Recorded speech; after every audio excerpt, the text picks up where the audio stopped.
सोचिए, एक phone call पर कही गई कोई बात क्या किसी को जेल भिजवा सकती है, खासकर तब जब मामला जाति से जुड़ा हो। आज हम एक ऐसे ही पेचीदा कानूनी सवाल को समझने वाले हैं जो हमारी निजी बातचीत और एक बहुत सख्त कानून के बीच की महीन रेखा को दिखाता है।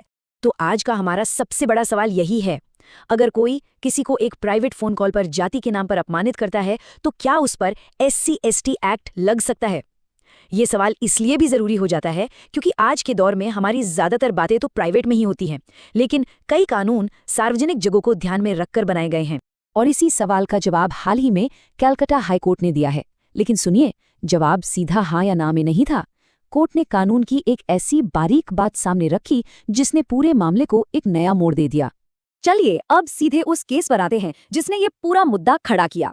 केस का नंबर है CRMA 4050/2024। इसकी शुरुआत हुई एक FIR से, जिसमें आरोप लगाया गया था कि एक फोन कॉल पर जाति सूचक गालियां दी गईं।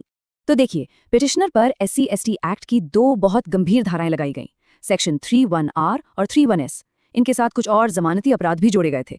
लेकिन इस केस का जो सबसे जरूरी पहलू था वो ये था कि ये सब कुछ किसी गली, चौराहे या ऑफिस में नहीं हुआ, बल्कि एक प्राइवेट फोन कॉल पर हुआ। और यहीं से सारा कानूनी दांवपेच शुरू हो जाता है।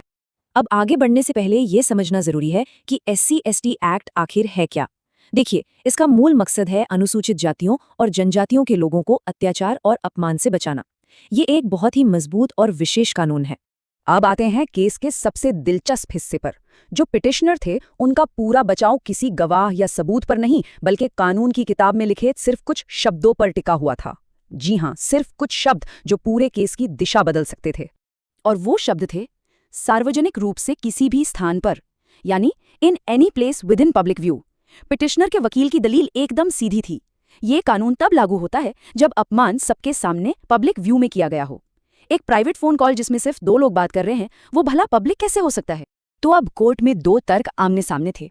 एक तरफ बचाव पक्ष कह रहा था जगह प्राइवेट थी इसलिए ये एक्ट लागू ही नहीं होता, तो दूसरी तरफ सरकारी वकील का कहना था नहीं, अपमान तो हुआ है, हमारे पास गवाह भी हैं और इसलिए आरोपी को अग्रिम जमानत जैसी कोई रियायत नहीं मिलनी चाहिए।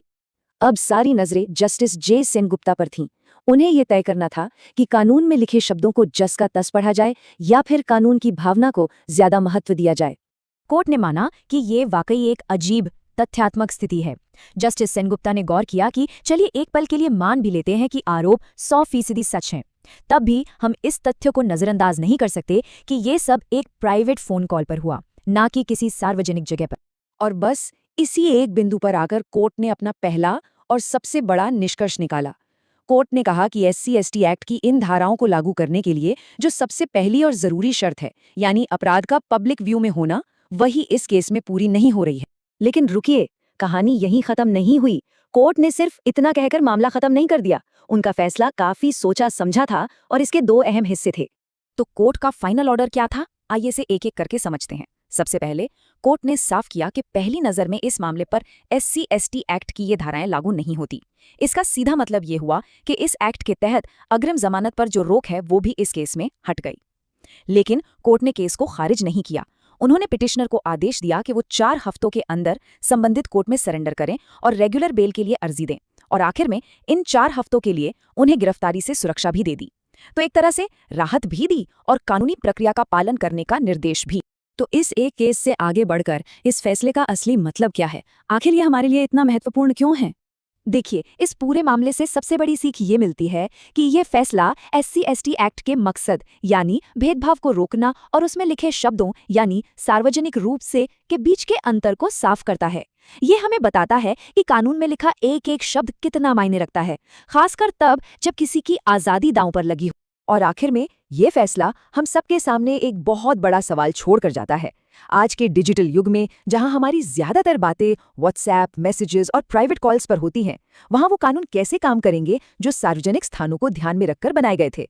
ये एक ऐसी चुनौती है जिस पर हमारे कानून बनाने वालों को गंभीरता से सोचना होगा।